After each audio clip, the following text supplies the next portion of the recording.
O Museu Paulista, mais conhecido como Museu do Ipiranga, é o maior monumento existente no país, cujo testemunho firma para as futuras gerações a memória de nossa independência. É lá que se encontra o quadro de Pedro Américo, gigantesca obra pintada sobre tela que retrata o épico momento de nossa libertação do jugo português. Quadro que exalta os dragões da independência ladeando o alazão poderoso montado pelo primeiro imperador do novo reinado. Dom Pedro I, que abdicou em favor do seu filho Pedro II, voltou a Portugal para sentar-se por um curto espaço de tempo no trono lusitano. Lá foi conhecido por Dom Pedro IV. Mas voltando a 1822, nesse inesquecível 7 de setembro, rompemos com nossa dependência e começamos uma história própria, como disse, alegoricamente criada pelo incipiente marketing do século XIX, mas que existia. E as provas estão na interpretação hollywoodiana que chegou até nossos dias. O garanhão pintado por Pedro Américo, na verdade era um burrico que, se não possuía o glamour pictórico, era animal forte e capaz de subir a longa e íngreme serra que separava o litoral da capital paulista.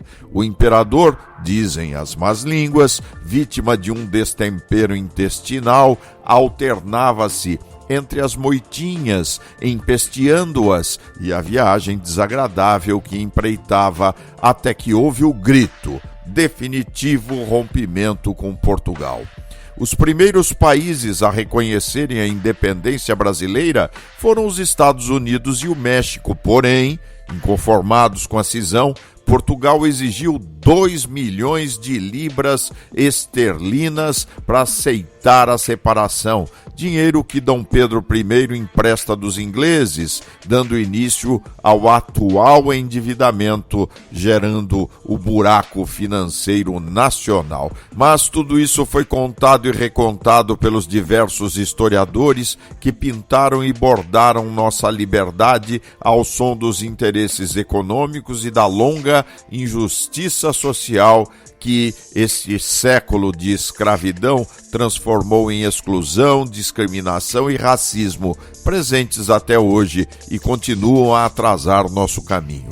7 de setembro continua a ser um marco e nessa semana cheia de civismo, nossos olhos deveriam estar voltados de novo para o som da liberdade com responsabilidade, mesmo porque vivemos novos tempos, aprisionados pelo coronavírus, embora muitos cidadãos não queiram enxergar a batalha sangrenta que enfrentamos. Tudo isso agora é história, parte fantasia, parte realidade, e na prática somos herdeiros desses tempos esquecidos e comemorados somente pelos que sabem muito bem que, apesar de todos os avanços tecnológicos, continuamos com a mesma rebeldia do passado que nos ofuscou e nos amarrou ao jugo de uma elite poderosa que pensou mais em si do que na massa populacional esquecida e subjugada pela ignorância e pela exclusão.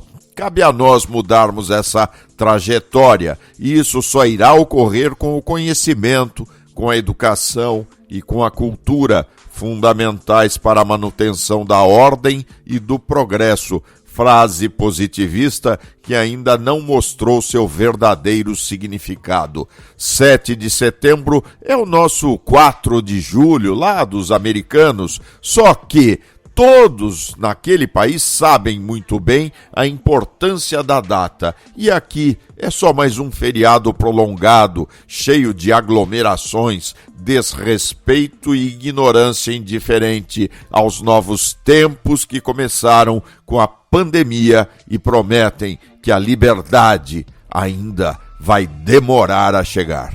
E tenho dito, palavra de honra.